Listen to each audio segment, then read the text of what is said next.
Welcome to the Speaking Common D&D weekly news for Saturday, April day, whatever day it is in the age of COVID-19, because they're all the same. I feel like my calendar is just one big square and it's just this day in the middle, but no, it's actually April 25th. Yes, I had to cheat. I had to look that up so that I could verify what actual day it is, but don't judge me. Because usually I think most of my listeners are doing so while they're driving in their car on their commute to work, and no one's really doing that anymore. But hopefully you're finding time to enjoy the podcasts.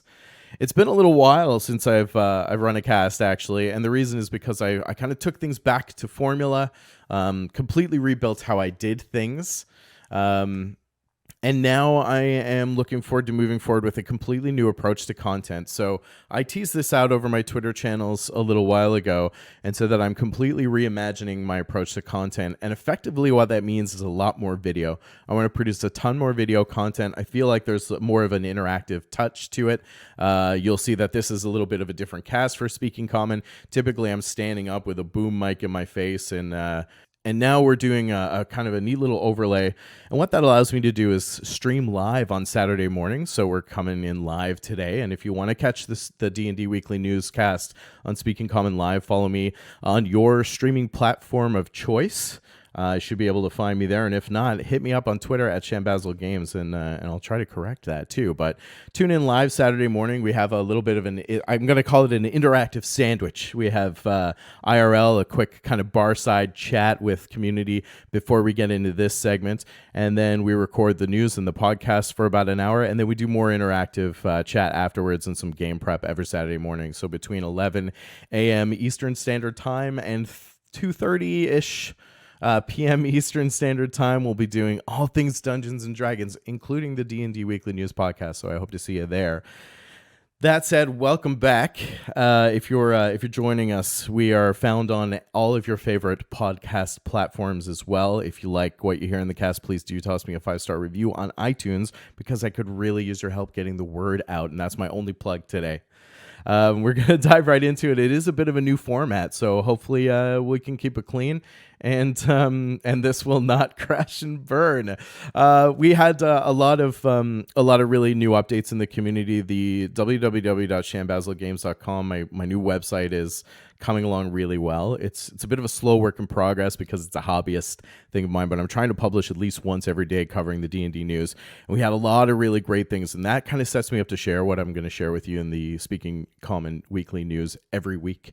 And that's about to happen right now, so check it out. I want to start with a piece that I wrote about the free content that Wizards of the Coast is now offering during this time of quarantine. So a lot of you have probably heard that Wizards of the Coast have been offering a lot of D&D related content totally free to keep people busy and cope with quarantine in this weird time we're in. And there is a lot of really great stuff. What I didn't realize was that it's actually pretty time limited. So the window of opportunity you have to get out there and get this stuff while it's available for free is pretty small. So I wanted to create a list, a rolling list that I'll try to keep updated. So you'll see that featured on shambazzlegames.com. Go check it out.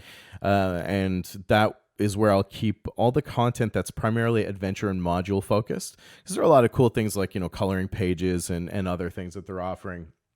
But for me personally, and I think for most of gamers and adventurers, players, all things in between, with the wealth of content that Wizards of the Coast has been offering through these channels, there are a lot of really great things that are coming up for expiry. And there are a couple that I want to shout out really quickly. So if you're listening today is actually the last day to get them. There's a Storm King's Thunder Complete DMs bundle.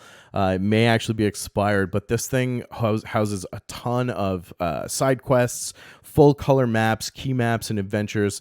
A lot of work went into it. It usually retails, I think, for like $17 or something like that. And it's available for free now as part of this program that Wizards is running to offer free D&D content during quarantine. Another one that's supposed to be expiring today. I was kind of blown away when I saw this, a complete Castle Ravenloft battle maps pack. So this battle map pack has been crafted to showcase and outline every internal, or 98% apparently, of Castle Ravenloft with detail. It's actually a printable battle map set with tiles that you can print out, but it works beautifully for online play as well. So complete digital set of tile work for every interior room of Castle Ravenloft. And I say, like, if Strahd knew about this, he would probably be pissed. So go get it before it's expired, especially if you're playing online, you're playing in Roll20 or Fantasy Grounds or whatever your favorite weapon of choice is. It might be a great little kind of dungeon crawler to run for your party, for your players. I think you could get a lot of hours out of that, and it's totally free. And those ones are expiring today on Saturday, April 25th. So if it's not too late, go get it at DMsGuild. Again, that article is on the featured tile at shambazzlegames.com. And I'll try to keep that updated. So I'll get rid of the ones that are expired and I'll upload the new ones that are available for download so that you have a rolling log of things that are new. But don't make the mistake I did and sit on it, because I didn't realize that the window was so small for a lot of these. Some of the other ones that are being showcased, they have some specific pieces and modules, adventures for VTTs or virtual tabletops. That's your Roll20, your Fantasy Grounds. Right now, until May 6th, they're actually offering the Lost Mine of Phandelver, the complete campaign, for free, available on D&D Beyond, Roll20, and Fantasy Grounds. So that means if you can go and grab it, you'll have the entire starter kit campaign, which is heralded by a lot of people as one of the best campaigns written for 5e. It's really turnkey. It's a great way to introduce people to the game. And if you are new to the online mechanic of playing the game, which a lot of people are right now, and a lot of people are making... or getting the benefit of, because a lot of us are sheltered up, then this is a great way to start with your friends, or if you're a veteran, to get them playing Lost Mines of Phandelver. Maybe they skipped that step and they've always wanted to play it. Anyway, it's free, so it's turnkey. You jump on Roll20, let's say, and you just click, it loads in, kind of prepares the whole campaign for you, and it's a great way to learn how to use Roll20 as well. Even if you just grab it, you don't intend to run it, it's a good way to kind of walk through the content and understand how it works, so definitely encourage you to check that out as well.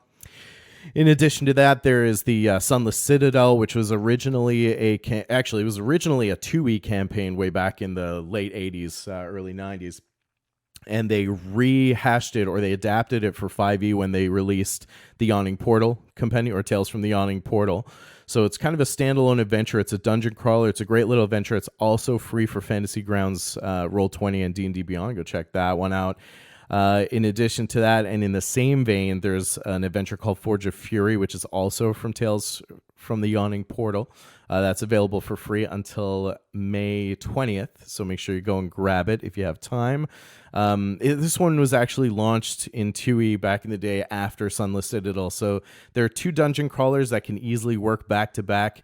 Sunless Citadel taking players from about level 1 to 3, and then Forge of Fury taking players from 3 to 5. It features kind of an archaic or an age-old grievance between a dwarven kin, dwarven hierarchy, and their hated kind of orc kind and troll kind, as they have belabored and taken over the dwarven stronghold of Kundrakar, which is a subterranean dwarven stronghold, very like Moradin type feel. So there's some really fun stuff there that you can get in with your players completely free of charge that Wizards is offering through this free content during quarantine. So don't miss out on that. The aside from the virtual tabletop stuff, those are kind of like digital specific content pieces that are available to you right now, and you still have a bit more of a window. The others are ones that are available through DMsGuild or Adventurers League content, and these ones don't have an end state, so you have a little bit more time on these, but still really great adventures. If you're not familiar with Adventurers League, there's no... You don't have to play it Adventurers League style. They're really just great piecemeal adventures that you can run or implant into any campaign, or import into your own campaign, treat them how you like, kind of get you ahead of your planning, or if you know you're behind on planning for your session, you can grab one of these, just bring it in as a little great side quest. It'll be a lot of fun for your players and be super easy for you as a GM to make sure that you have stuff kind of ready-made. If you need something like that, I definitely intend to use it. Just because it's Adventurers League content or an Adventurers League DMsGuild published doesn't mean it has to be for Adventurers League play. And like I say, if you're not familiar with Adventurers League, it's really just it's a mechanic for structured play, but it doesn't have to be that way. You can just use it for your own campaign, but it just means that this adventure is legal and recognized by Adventurers League if you want to use it for structured play too. So, with that in mind, there are a few adventures that are available to you. I've organized them by levels. So there are two that are intended for levels 1 to 4. One of them is Outlaws of the Iron Root. A lot of these roll up into the Tyranny of Dragons campaign, but again, they don't have to bring that campaign into it or lead into that campaign. They were launched in and around the same time as Tyranny of Dragons was being launched. So Outlaws of the Iron Root is available for you, levels 1 to 4, where players have to fend off a band of ruffians that are led by a dragonborn sorcerer as the Cult of the Dragon are starting to gain their roots in their end goal of Tyranny of Dragons. I won't spoil it for you if you want to look into that, but if you're familiar with the campaign, then you'll know what I'm talking about there.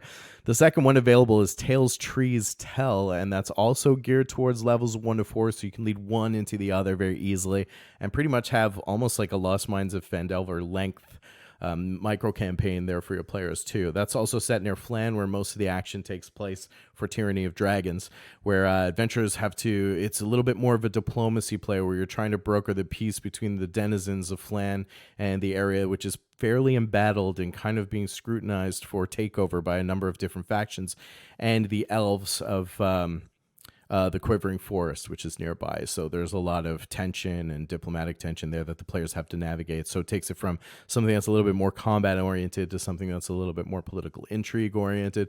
Shake it up a little bit for you. When your players reach level 4 to 5, you have a couple of options in this free set of content too. One of them's a little bit outside of the grain. We'll call it, it's the Infernal Machine Rebuild. You might be familiar with it. You may have heard of it. Wizards had launched or announced during their Extra Life series, the charity series that they were releasing, Infernal Machine Rebuild. So while this one is technically offered in the suite of free content in the same sweep that Wizards is doing, this is really still a pay what you want or pay what you will offering. So if you go to look at this one in DMsGuild, you'll actually see a pay box there. You can just put 0 in there and grab it for free. Totally fine. They're encouraging you to do that. But formerly, when it was originally launched, I think it was in February or January, February at some point, it was part of the Extra Life series. Anyway, this adventure takes characters around a jaunt through various locations in the or various iconic locations in the Forgotten Realms, including the Tomb of Horrors. There's a Lost Temple of Moloch, which is an iconic location in the realms, and a number of different places. It's kind of like a globetrotter. An amazing race, if you will. It's like the Toril amazing race, and you're tasked with finding these ancient artifacts in the interest of or preventing or creating an infernal war machine. So there's a really cool little arc there. It kind of came out around the time when Baldur's Gate Descent into Avernus was really picking up steam, no pun intended, and that was the first introduction of some of these vehicle-based interactions with 5e D&D. Beyond that, there's another adventure that is more closely tied to Tyranny of Dragons called Tyranny in Flan, again taking place in the Flan area, but you can really relocate these adventures wherever you need them to be or want them to be in the Forgotten Realms with a little bit of knowledge about the geography. And while this one was originally designed to supplement Tyranny of Dragons, in this case, the players are actually up against the Cult of the Dragon face-to-face as they continue to vie for the safety of Flan and the security of the Pool of Radiance you may have heard of, especially if you're a fan of old-school D&D, which lies underneath the region of Flan, which radiates this mystical power. And this is where they're actually becoming closer to the plot that's being built by a green dragon known as Vorgan Sharix. And he is, or the maimed Virulence, which is kind of the name of the sub name of the adventure. So they're going to get their first brush with the draconic death, perhaps, in that one. So it kind of ups the stakes a little bit. And then the one that they just launched this week or announced this week is called Dark Pyramid of Sorcerer's Isle. It's a level 5 to 10 adventures, just like the former Tyranny and Flan. Tyranny and Flan. Both of these are adventures designed for levels 5 to 10 players. And the Dark Pyramid of Sorcerer's Isle is a little bit of a different flavor. I'd be excited to try this one myself. It actually takes players to Sorcerer's Isle to brave the ruins of an abandoned mystical and mythical magic-infused structure that's also being warred over between the Red Wizards of Thay and the treacherous villainy that they're known for, a very powerful, very dangerous faction in the Forgotten Realms. And of course, the Cult of Dragon that features so heavily in the Tyranny of Dragons campaign, or the Tyranny of Dragons officially published campaign. So I didn't really have much to add beyond that. I think it's a really great thing that Wizards is doing. They're trying to make some of this available. A lot of it is DMsGuild content, which is great. Typically, what I love about DMsGuild is it showcases third-party producers, publishers. So at least it's going to get people into the system. While that said, these are official Wizards of the Coast or D&D publications, but they do feature a lot of third-party authors and community authors who are doing really great work in this space. So go out, get invested, and get introduced to some of the great third-party content that's available on DMsGuild.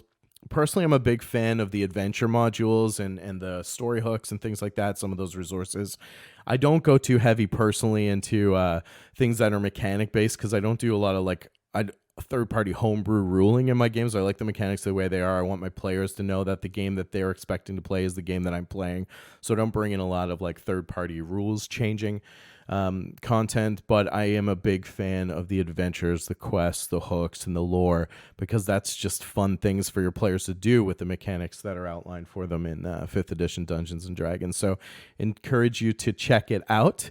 ShamBasilGames.com, right on the front page, you'll see that master list. I'll keep it updated every day, every week.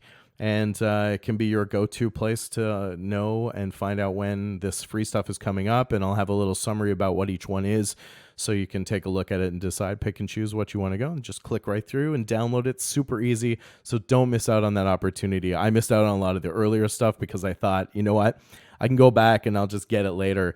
But some of them do time out, and I've missed the boat on some really great modules that are otherwise, $18, $20, $30 or more. So yeah, don't miss that. Don't miss your shot. I am not throwing away my shot, and you shouldn't either. This week, Unearthed Arcana, Wizards released, and I'll use the term released loosely, a 5th edition supplement for Unearthed Arcana. It's a playtest options for psionics. And the reason I use the term released loosely is because it was really just a republishing of a former release of psionics subclass options that they had done a couple of months ago. So while those options are pretty neat, it was really just kind of an updated version of that. So it wasn't really a new Unearthed Arcana release. But it was still interesting, and they did call to some things that I think had piqued the interest of some 2E and 1E players who have been looking for psionics to kind of make a return or make a showing in 5E D&D. So they had a couple of things that were noticeably different. Was the treatment of psionics, and they actually called out psionics as something that is different than magic. And this is the first time they really made that distinction, which is exciting for me because realistically, give you a little bit of context, psionics in D&D is the telepathic discipline to extract a whole new library of spell-like supernatural abilities, telekinesis, telepathy, and manipulation using the powers of the mind. And there's this sort of existential component to it where it transcends external influences like magic and sorcery do. So it's something that's really powered and fueled from within. There was like a birthright aspect of it. There's a chance that characters of a certain attribute, I believe intelligence, in fact, had a greater chance to be psionic or have the ability to manifest psionic tendencies. So it was this really kind of cool nuanced mechanic that was totally outside of anything else in the system. And it sounds like they're trying to find the happy medium there. The very fact that they've updated this piece rather than just trying to push psionics as like a 5e spell mechanic shows me that they might actually be on the right path. And I'm hopeful for that. That gives me some optimism around psionics for 5e. If you've heard them talk about psionics, it's probably been in the sense of there's a little bit of play there in Eberron, and there is a big component of psionics with the Illithid or Mind Flayers, which feature heavily in the announced and upcoming Baldur's Gate 3 video game release. So the story is kind of coming around psionics, and I think Wizards effectively has to answer that. But no conversation about psionics in 5e is complete without somebody mentioning Dark Sun. So the Dark Sun campaign setting is the burnt desert setting of Athos, and it's a really cool, guttural, very Mad Maxy, gladiator-based raw setting that had a lot of fans in early editions of Dungeons and Dragons, and up to and including 4th edition even had a callback to Dark Sun.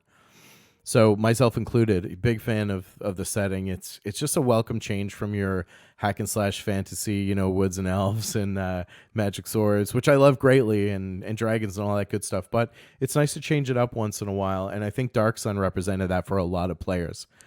So when psionics is such a big component of Dark Sun, because magic had basically become almost non-existent, so psionic powers are manifesting a little bit more, and tends to be a bit more of a low magic setting, with the exception of psionics. So because psionics and psionic mechanics are so heavily relevant and valued in the Dark Sun settings, usually whenever one is mentioned, the others followed closely behind. So a lot of fans of that setting and in the D&D sphere in general are patiently waiting for some kind of news about Dark Sun potentially coming to 5e. So I'm going to put that on pause for a second. We'll come back to it. But more specifically, they talked about the fighter, the Psi Knight, which is a martial adept with special telekinetic capabilities in this new release, or the update to the current release of psionic subclasses for 5e D&D. The Rogue Soul Knife, you might remember, sounds like a really great class, actually. It's like an assassin flavoring of Rogue with psionic talents, self-attack buffs. And the Sorcerer, Psionic Soul, which is akin to like your Draconic Magic or Wild Magic Sorceress. So Psionic Soul is a sorceress origin for a sorcerer that is focused on those telekinetic, mind-powered benefits and those spell-like effects that can go with it. So there is also a small collection of spells that are available, or spell-like effects that seem to replicate psionic type effects for Bard, Sorcerer, Warlock, and Wizard in there. So that's in the recent Unearthed Arcana. I was a little bit disappointed when I saw it originally, because it was just kind of a republishing of the previously published psionics subclasses from Wizards. But when I looked a little bit further, and actually I caught an article from Bleeding Cool, from Comic Book, which is another outlet that I really enjoy. And they actually called out that Athos was mentioned a number of times in the piece. So there was this conversation of Dark Sun again bubbling to the surface. And like I mentioned, Athos is the world in which Dark Sun effectively revolves around, no pun intended. So I went back at it and I looked for these mentions. There were only 3 mentions of Athos in the piece, but enough to really kind of consider it. So specifically in the Psi Knight entry, they said, in the world of Athos, renowned gladiators in the arenas of the Sorcerer Kings are often Psi Knights, and the Sorcerer Kings are kind of these, like the bad guys of Athos who actually rule the world, more or less, to really give you a quick 411. In the Soul Knife entry, they said, and in the world of Athos, a Sorcerer King often turns to a Soul Knife to eliminate an enemy.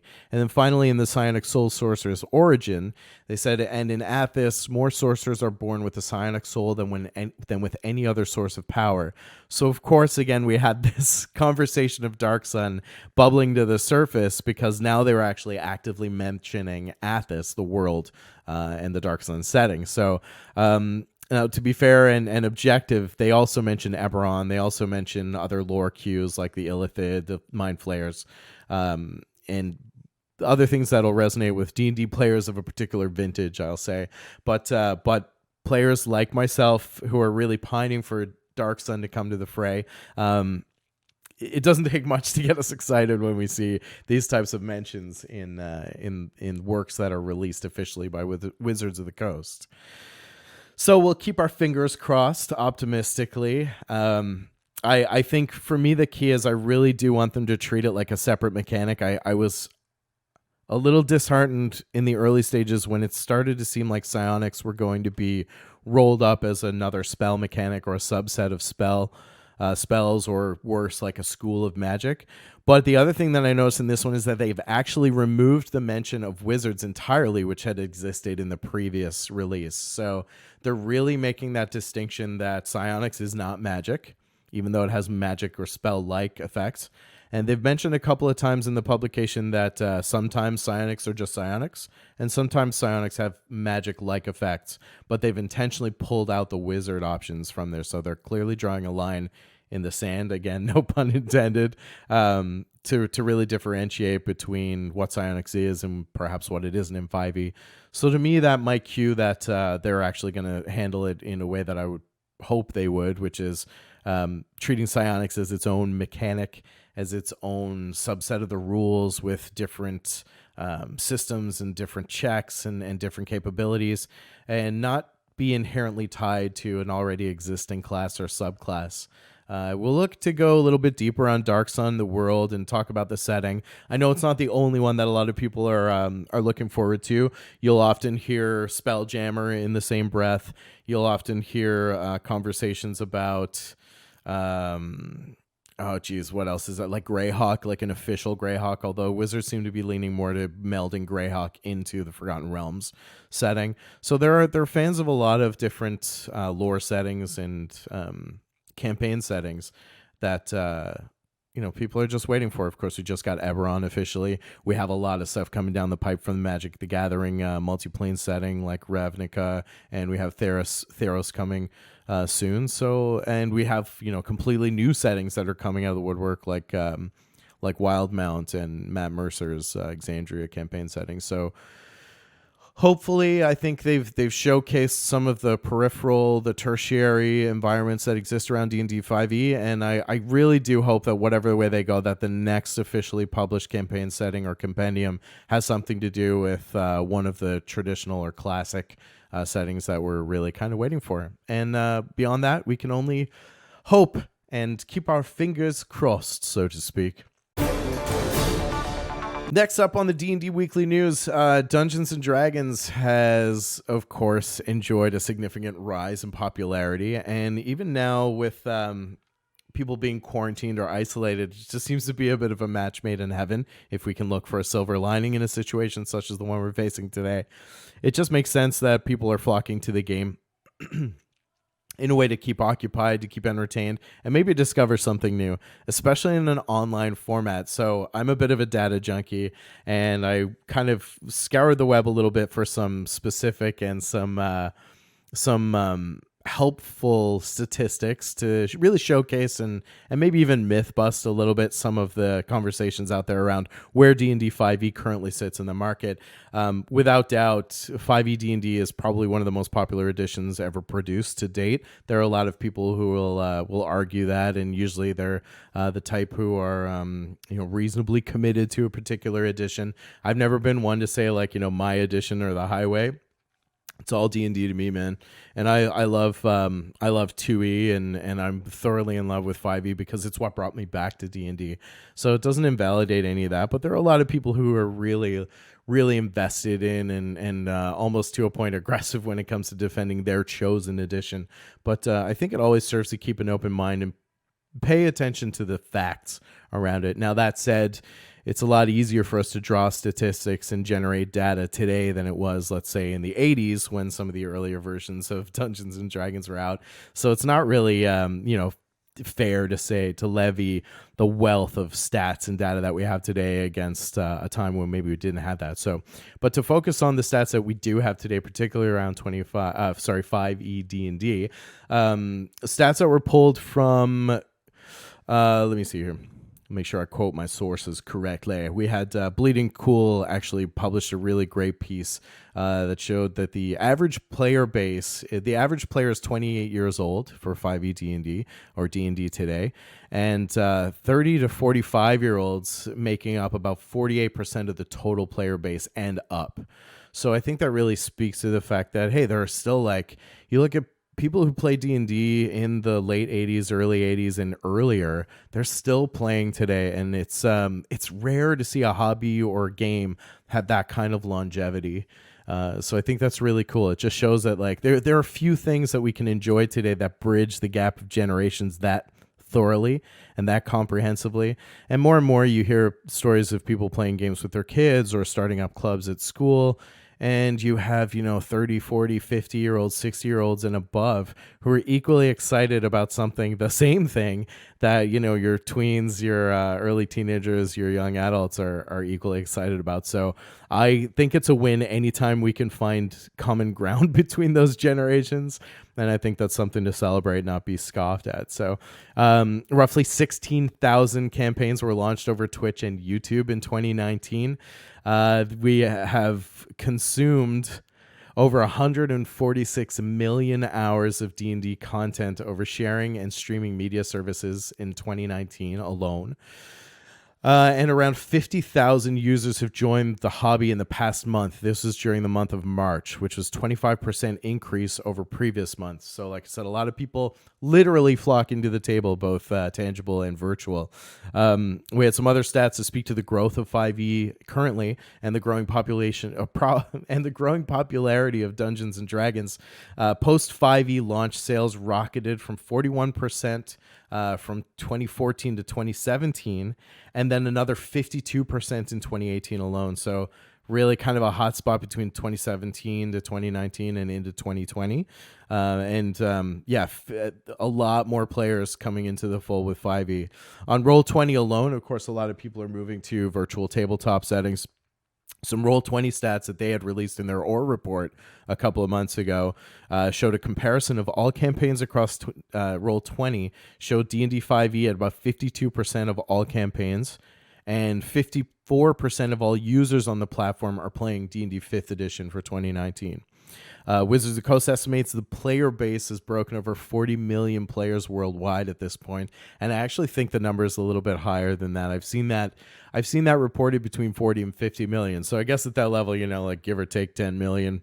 Dungeons and Dragons was one of the only brands that reported growth for Hasbro in 2019. So in 2019, in their recent earnings report, Hasbro reported an actual drop of 19% growth in their own brands. So they'd actually dipped by almost 20% their own brands. And Dungeons and Dragons was the only owned brand that showed growth in that reporting period. Now, a lot of folks immediately will say, well, what about Magic the Gathering? There's no way, blah, blah, blah. You have to keep in mind, Magic the Gathering is not an owned brand for Hasbro.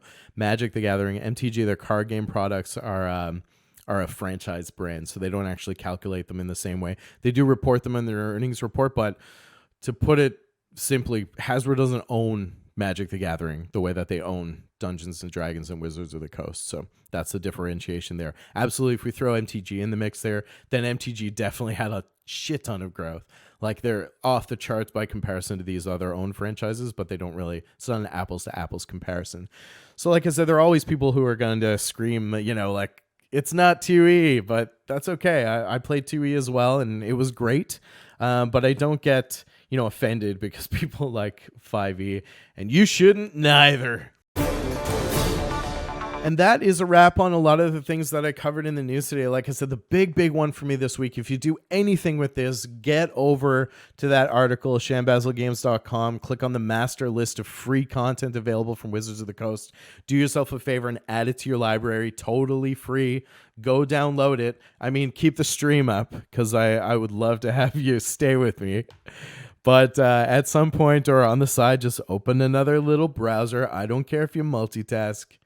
Add that ish to your library. You will not be sorry you did. And that's a wrap for D&D Weekly News here on the Speaking Common Podcast. A little bit later this week as we start to re-enter the contentosphere. And you can find me at dndnews.libsyn.com or check it out on shambazzlegames.com. All the links are there as well under our D&D podcasts. And if you like it, please do throw me a subscribe on your platform of choice. If you really liked it, a 5-star review will help me get the word out and share the D&D news with more people every darn week. Thanks for hanging out.